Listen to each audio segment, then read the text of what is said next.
फिर जो दान की हम बात कर रहे हैं, और हर प्लैनेट के कुछ ना कुछ आइटम्स हैं, और ये मैंने मेंशन किए हुए हैं, इसको रिपीट करने की मेरे ख्याल में जरूरत नहीं है। जैसे सन है, ग्राउंड नट है, कोकोनट है, आलमंड्स है, चिलीज है, व्हीट है, सैफरन है, जैगरी है, ऑरेंज है, एसोफिटिडा है, कार्डमम्स है, मैरीगोल्ड है। तो ये हर प्लैनेट के कुछ ना कुछ आइटम्स होते हैं, और इनको हम दोनों तरह से यूज करेंगे। जब डोनेशन की बात होती है कि दान करने के लिए भी, अगर ये प्लैनेट अशुभ है, और अगर शुभ प्लैनेट होते हैं तो कभी कभी हमको बताया भी जाता है कि इन प्लैनेट की वस्तुओं का हम इस्तेमाल कर सकते हैं अपने लिए, या तो अपने पास रखने के लिए या नहाने वगैरह के लिए भी हम इन चीजों का इस्तेमाल हम कर सकते हैं। तो उस टाइम हम इन चीजों का इस्तेमाल करेंगे, और ये आइटम लिस्टेड हैं, आप जानते भी हैं, but some of this item you may not be there actually, but यहाँ पर मैंने मेंशन कर दिया है। तो हम इन आइटम्स का इस्तेमाल कर सकते हैं दान देने वगैरह में, या गिफ्ट वगैरह देने लेने में भी जो है हम इन चीजों का यूज हम करेंगे एक्चुअली।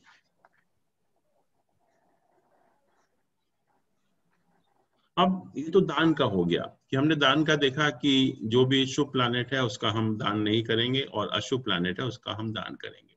अब क्वेश्चन आता है पूजा पाठ का। पूजा पाठ का तो पूजा पाठ के बारे में कहा गया कि पूजा जो है हम दोनों केस में कर सकते हैं।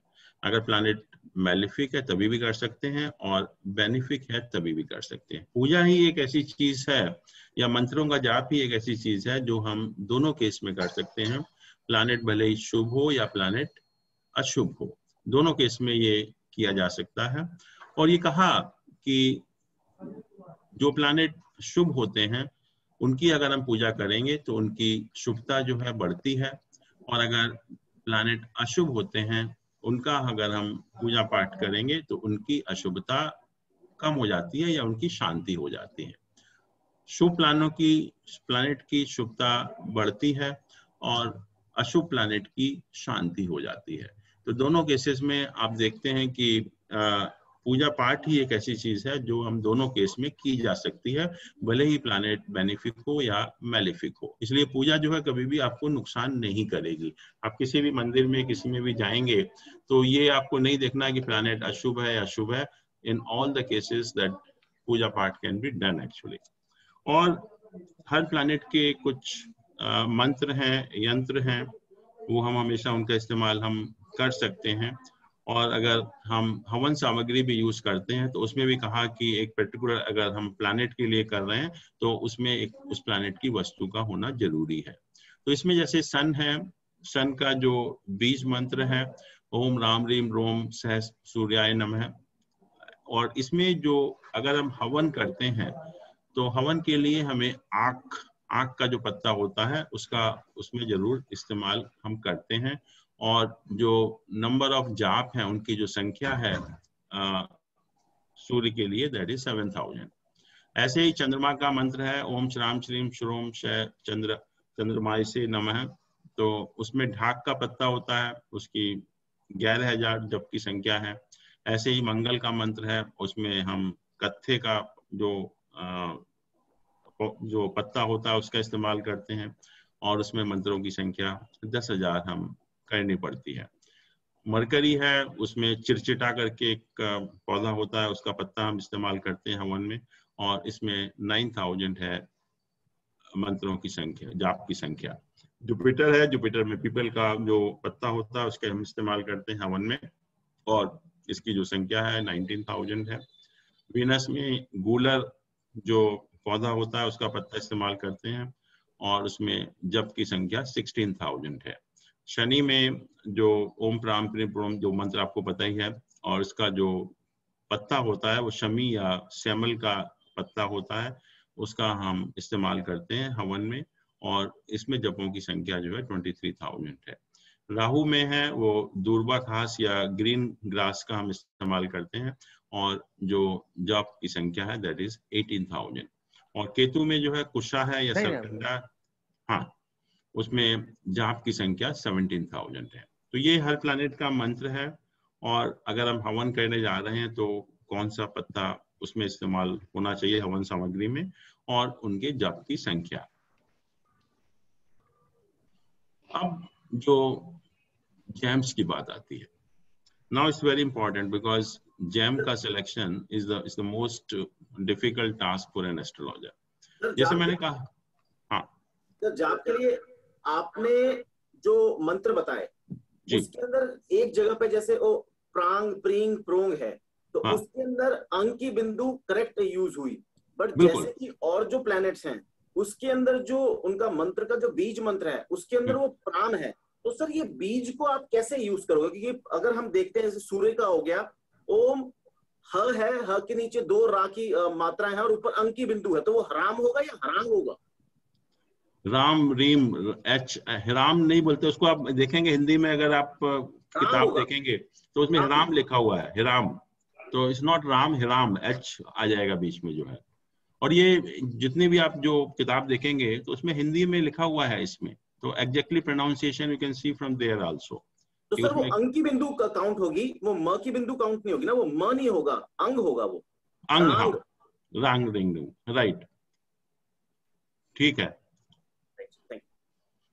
तो जैम का जहां तक सवाल है, जैसे मैंने कहा कि हम शुभ प्लैनेट का करते हैं, तो ऐसे ही जैम में भी बहुत कंफ्यूजन है। और आप देखेंगे कि लोग दसों उंगलियों में जैम पहने रहते हैं। और नॉर्मली ये होता है कि हम किसी भी एस्ट्रोलॉजर के पास जाते हैं कि ये प्लैनेट की दशा खराब चल रही है या इस प्लैनेट के रिजल्ट खराब मिल रहे हैं, तो वो हमको जैम पहना देता है। And that is very very dangerous actually. ये जो नॉर्मल जो ट्रेडिशनल एस्ट्रोलॉजर होते हैं, जिनको बहुत ज्यादा ज्ञान नहीं होता है, तो व्हाट दे डू कि वो सोचते हैं कि खराब प्लैनेट का जैम पहना दो, शायद उसका सोल्यूशन हो जाएगा। But that becomes very dangerous actually, क्योंकि जैम्स के बारे में कहा गया कि जो प्लैनेट आपके लिए शुभ है, and again I am saying functional benefic है, उसी प्लैनेट का हम जैम पहन सकते हैं। और जो प्लैनेट थोड़ा सा भी आपके लिए अशुभ है, उस प्लैनेट का कभी भी हम जैम नहीं पहनते। और जब हम फंक्शनल बेनिफिक मैलिफिक की बात करेंगे, तो उसमें आप देखेंगे कि there is only one planet which can never be functional malefic, and that is the lord of lagna। एक लग्न का लॉर्ड ही एक ऐसा प्लैनेट होता है आपके हॉरोस्कोप में जो कभी भी फंक्शनल मेलिफिक नहीं होता। It is always functional benefic planet, even if it is the Lord of 3 houses. तो कोई भी प्लैनेट अगर लग्न का लॉर्ड है, इसका मतलब उसका जैम पहनने में कभी हमको कुछ परेशानी नहीं होगी। और this is what the people do कि मोस्ट ऑफ द पीपल कि आप जो लग्न को स्ट्रांग कर देते हैं। और लग्न का स्ट्रांग होना जरूरी भी है, उसमें कोई नुकसान नहीं है। It's very useful also because lagna place very important role in every aspect of the life. लग्न आपकी पोटेंशियल है, आपकी कैपेबिलिटी है, आपकी मेंटल एंड फिजिकल हेल्थ है। और जब तक वो ठीक नहीं होगी तो नेचुरली आप लाइफ में कुछ नहीं कर सकते एक्चुअली। तो इसलिए लग्न के लॉर्ड का जैम हम हमेशा पहन सकते हैं, उसमें बिल्कुल भी प्रॉब्लम नहीं है। परंतु अगर हम कोई भी दूसरा जैम अगर पहनते हैं तो we have to be very very careful. और आप जानते हैं कि जो एक प्लैनेट है इस Lord of 2 houses, Lord of 2 houses. And most of the time it happens कि आपने कहा कि मैं प्रोफेशन में कुछ प्रॉब्लम हो रही है, तो आपने पहन लिया, किसी ने बताया आपको कि प्रोफेशन के लिए आप ये पहन लीजिए कि ठीक हो जाएगा, और आपने वो तो पहन लिया, प्रोफेशन का तो ठीक हो गया, बट इट में adversely affect another aspect of the life. मान लीजिए फैमिली में कोई रिलेशन हो गया, स्पाउस की कुछ प्रॉब्लम हो गई, आपकी हेल्थ की प्रॉब्लम हो गई, तो इस टाइप की चीज हमेशा हो सकती है। तो हमें जैम जो है वो उसका पहनना है कि जो किसी तरीके से भी हमको नुकसान ना करे। वी कैन नॉट कंप्रोमाइज कि हमारी हेल्थ खराब हो और प्रोफेशन अच्छा हो। तो जैम का सिलेक्शन बहुत बहुत एक डिफिकल्ट प्रोसेस है। अपार्ट फ्रॉम लग्न के लॉर्ड का जैम हम हमेशा पहन सकते हैं, बट बाकी जैम पहनने के लिए you have to be very very careful कि कहीं ऐसा ना हो कि एक तरफ फायदा कर रहा है और दूसरी तरफ हमको नुकसान करे। तो वो पूरे हॉरोस्कोप में देखने के बाद अच्छी तरह से जब भी हम जैम का सिलेक्शन करते हैं। और दूसरा ये है कि नॉर्मल कोर्स में हम जो 3 हाउसेस के लॉर्ड होते हैं उनका जैम अवॉइड करते हैं। But only in one case we can do it, if the planet is the lord of lagna also। otherwise अगर लग्न का लॉर्ड नहीं है और अगर किसी भी 3 हाउस का लॉर्ड है, तो ऐसे प्लैनेट को हम इसका जैम हमेशा कभी नहीं पहनते, क्योंकि ये हमारे नेगेटिव सिग्निफिकेशंस हैं। अगर 6th हाउस का लॉर्ड है तो नेचुरली हमारी हेल्थ को खराब कर देगा। 12th हाउस का लॉर्ड है तो हमारी फाइनेंशियल प्रॉब्लम को खराब कर देगा। 8th हाउस का लॉर्ड है तो लाइफ में सारी प्रॉब्लम आना शुरू हो जाएंगी, बहुत सारी जो है। तो इस प्रिंसिपल के ऊपर हम जेम का इस्तेमाल करते हैं एस्ट्रोलॉजी के अंदर जो है। और हर प्लैनेट का जेम होता है, प्रीशियस स्टोन होता है, और साथ में कुछ सेमी प्रीशियस स्टोन्स भी होते हैं जो सस्ते होते हैं, लेस कॉस्टली होते हैं। तो कभी कभी हम उनका भी इस्तेमाल करते हैं if somebody can not afford a costly gem actually. तो जैसे सन है, सन का जो जैम है रूबी है, जिसको हम मानिक बोलते हैं हिंदी में, और इसके जो सब्स्टिट्यूट स्टोन्स हैं या चीपर वैरायटी हैं वो रेड तुरमुली एक स्टोन आता है, तुरमुली हम उसको बोलते हैं, बट वो रेड कलर का होता है, तो ये सन के लिए वो ठीक हो जाता है। और इसको हम हमेशा गोल्ड में पहनते हैं सन के इसको, और रिंग फिंगर में, और संडे के दिन जो है पहना जाएगा।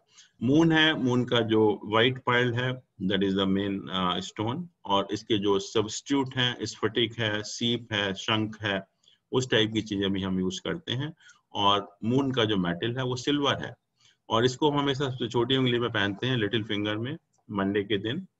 और मंगल है, उसको कोरल कहते हैं, जो स्टोन है मूंगा है, इसका कोई सब्स्टिट्यूट स्टोन नहीं है, और इसको सिल्वर में supposed to be better, we wear in the ring finger on the Tuesday. Mercury है, इसको हम एमरल्ड है इसका स्टोन, पन्ना जिसको हम बोलते हैं, और इसके जो सब्स्टिट्यूट स्टोन्स हैं कई सारे, ऑनिक्स है, ग्रीन तुरमुली है, या पेरिडॉट है। ये तीन जो हैं इसके चीपर वैरायटी हैं, सब्स्टिट्यूट स्टोन्स हैं। इसको हम जो मरकरी का जो मेटल है, बेसिकली इसे बेल मेटल जिससे हम घंटी बनती है मंदिर में, वो एक अलॉय है, वो मेटल है, अदरवाइज हम गोल्ड में हम इसको पहन सकते हैं। और इसको हम सबसे छोटी उंगली में पहनते हैं, लिटिल फिंगर में, ऑन वेडनेसडे। जुपिटर है, उसका येलो सफायर या हम पुखराज हम जिसको कहते हैं, दैट इज द स्टोन, और इसका जो सब्स्टिट्यूट है that is gold, golden topaz, और गोल्ड इसका मेटल है, इसको हम इंडेक्स फिंगर में थर्सडे के दिन पहनते हैं। वीनस है, उसका जो स्टोन है डायमंड है, और डायमंड में भी it has to be solitaire actually, क्योंकि कम से कम 1 कैरेट के आसपास होना चाहिए उसको, and it should touch the skin actually, क्योंकि कभी कभी हम लोग ज्वेलरी का जो पहनते हैं उसका कोई फायदा नहीं है, तो सॉलिटायर टाइप का, and it should touch the skin actually. तो वो इसका स्टोन है, बट अमेरिकन डायमंड होता है या जर्किन हम जिसको हम बोलते हैं, वो एक सब्स्टिट्यूट स्टोन है, और इसको व्हाइट मेटल में या प्लेटिनम में हम पहनते हैं, और it is to be worn in the little और द मिडिल फिंगर, और फ्राइडे के दिन हम इसको पहनते हैं। ऐसे ही शनि का जो ब्लू सफायर है, नीलम जिसको हम कहते हैं, और इसके जो सब्स्टिट्यूट स्टोन्स हैं वो एमेथिस्ट हैं, लैपिस हैं, एक्वामेरिन है, और ब्लू टोपाज है, और इसको हम नॉर्मली पंच धातु में पहनते हैं मिडिल फिंगर में सैटरडे के दिन।